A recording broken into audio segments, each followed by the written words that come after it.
Ever had a random animal walk you home from school or from a friend's house?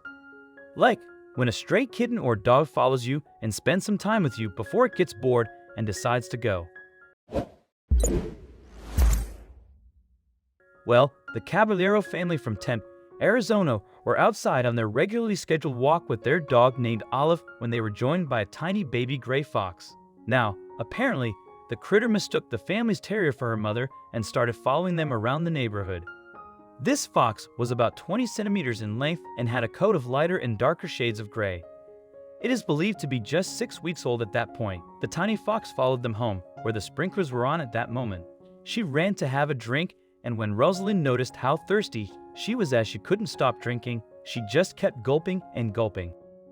Pairing that with the fact that the fox was far away from home and her mother alone, something that is not typical of foxes as they are pack animals, the family decided it would be best to get in touch with Southwest Wildlife Conservation Center for help.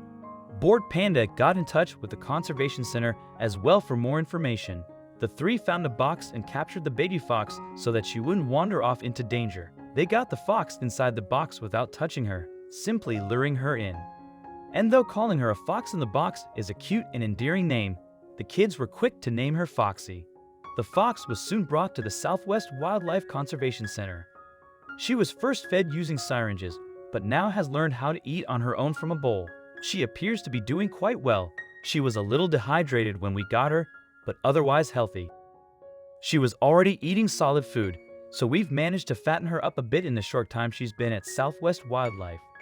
All indications are, from a health perspective, that she's like to grow up into a strong, healthy girl, explained Jim Mitchell of the Southwest Wildlife Conservation Center. The Caballero family went through this recently when a gray fox cub mistook their terrier for her mom and followed them to their home.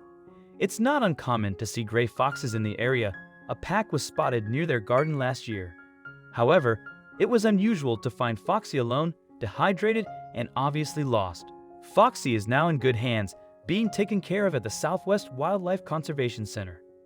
They are hoping to bond Foxy with some of the other foxes that came to the center recently to be released into the wild once they are strong enough. The process is a little more complex than nurse and release. Once they're able to be moved to an outdoor enclosure, they start off in the maternity ward of our on-site clinic. We'll see how they act. Do they eat well? Do they cower from humans? Do they make normal animal sounds? Elaborated Jim Mitchell. If all of those are yes, we move them in with other animals of their own species in our rehabilitation area. In rehab, they usually get a foster parent or parents, and adult of their species who can't be released, usually for medical reasons, retains many wild traits. While they get fed by humans every day, rehab is a no-talking zone, and our staff and volunteers try not to make eye contact with the residents. Also, if you've not done so already, please subscribe to our channel and click that notification bell to get inspired by these animal stories every day. Now, back to the story. He continued, when our animal care staff determine that the animal is old enough and strong enough for release, we'll pick an isolated spot, sometimes with help of Arizona game and fish, and release them, usually at least 2 at a time, so they have company. About 70% of all the animal we take in are eventually released back into the wild. Those who can't be released are either injured, blind, missing a limb, or other issues that would make them unfit to survive in the wild, or habituated, usually those that have been kept as pets, see humans as friends, and would end up in populated areas rather than remaining in the wilderness. Those animals remain with us in our sanctuary, where they have a home for the rest of their lives. The fox was slightly dehydrated and in stress when the family decided to scoop it into a box and to bring it to a wildlife center. We've asked Mitchell if foxes often get lost or abandoned and end up in their care, and how does this happen in the first place?